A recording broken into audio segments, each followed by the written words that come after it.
တနာရှိလာရင်ဖြည့်ရှင်းရမှာလားခံစားရမှာလား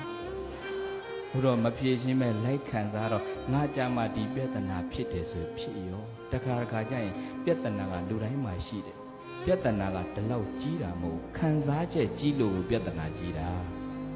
ဘာကြီးလို့လဲမဲကိုပြဿနာမှာကြီးတယ်ထင်တာလေသူများပြဿနာကြရင်ဖြစ်မှန်းကိုမသိဘူးနော်ပရိသတ်ရဲ့ပြဿနာကကြီးတာလားခံစားချက်ကြီးလို့ကြီးတာလားညပြဿနာသိမလုံးနဲ့အိုတယ်လို့ပဲပြောတယ်လို့ပဲပြောလက်ခံနိုင်အောင်ကြိုးစားလိုက်စမ်းမှလိုက်ပြီးတော့ခံစားနေဖို့မရှိဘူးသိကြတာကတော့ဇရယအိုခြင်းတရားကပရိဝါရိတော့ကိုယ်ဘေးမှာချမ်းရမ်းပြီးတော့နေသလားမနေဘူးလားကြည်စမ်းမအိုဖို့ကိုယ့်အကိုလေဒကမဆိုပိုထင်ရှားတယ်ဒီခန္ဓာကိုယ်ကြီးပိုလှလာမလားဆိုရင်ပြင်လိုက်ကြတာမွေးကလေးကပြင်တာအခုအသက်80 80အထိတဏခါလေးလေးနဲ့လိမ့်ပြီးတော့ပြင်နေရသေးတာလေပြင်ရလားမပြင်ရဘူးလားသူ့အကြိုက်ကိုလိုက်ပြီးတော့ဒီလောက်ပြင်နေတာတော့ဟောဒီခန္ဓာကိုယ်ကြီးကကိုယ့်အကြိုက်လိုက်ပြီးတော့ပိုလှတယ်ဆိုတာရှိလားပြင်ရင်နဲ့ပိုလှမလားပဲအိုတွလာတော့တာပဲတဲ့ပိုလှလာမလားပဲပါဖြစ်လဲ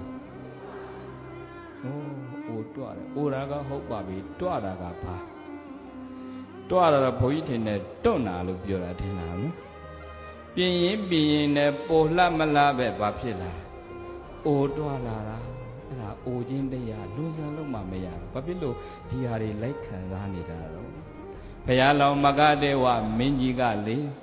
ဘုရားလောင်းမဂဒေဝမင်းဘုရားလို့မြတ်စွာဘုရားမဂဒေဝမင်းကြီးဖြစ်စဉ်ကာလကခေါင်းလေးကိုညှက်ပေးတဲ့စတ္တတဲ့ကိုမှားထားတယ်မင်းငါခေါင်းညှက်ရင်းနဲ့ငါခေါင်းမှာသပင်ဖြူလေးတပင်များတွေ့ရင်ငါ့ကိုပြောပါကွာဆိုတော့အဲ့ဒါစတ္တတဲ့ကတနေ့တော့သပင်ညှက်ရင်းနဲ့သပင်ဖြူလေးတစ်ချောင်းတွေ့ရှင်မင်းကြီးဒီမှာသပင်ဖြူတစ်ချောင်းတော့တွေ့ပြီဆိုတော့ပြလိုက်တော့မဂဒေဝမင်းကြီးအကြီးအကျယ်တန်ဝေကထိတ်လန့်တရားဖြစ်ပြီးတော့တန်းစည်းစိမ်စွန့်ပြီးတော့တောထွက်သွားတာသပင်ပြူလေးတစ်ချောင်းတွေ့တာနဲ့တန်ဝေကရပြီးတော့တောထွက်သွားလိုက်တာဟောဒီပရိသတ်တွေသပင်ပြူတွေ့ရင်မလို့ဩစီစုပဲတာတုအဘွားတို့ original ဟုတ်ရဲ့လားမဟုတ်ပါဘူးတဲ့ယူသားစောဝန်ခံပါလေတာတုသ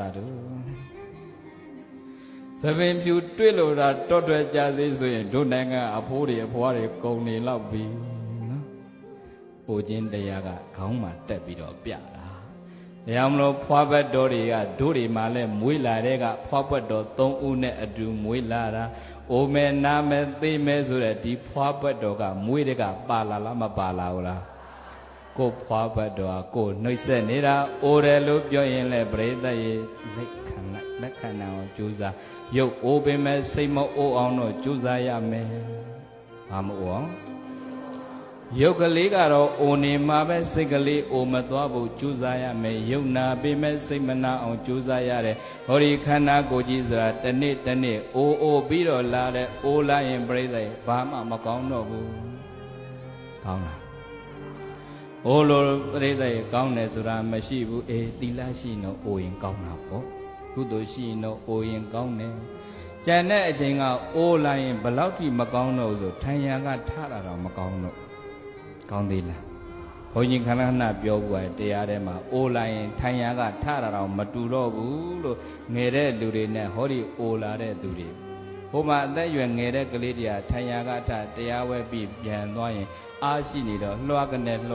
ခေါင်းလေးကစထတယ်တဲ့အိုတဲ့သူတွေကြတော့အိုလာတော့ခေါင်းနဲ့မထနိုင်တော့ထိုင်ရန်ကထရင်ခေါင်းလေးငုံလက်ကလေးထောက်ပြီးတော့ပါကအရင်ထ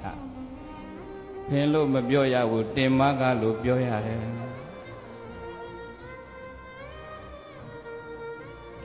အိုလာရင်ခေါင်းကအလိုလိုငိုက်သွားလားမငိုက်သွားဘူးလား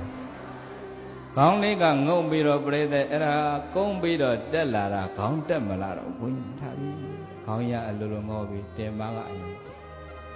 ထိုင်ရန်ကထားတာတော့ကောင်းသေးလားအိုခြင်းရဲ့သဘောပဲ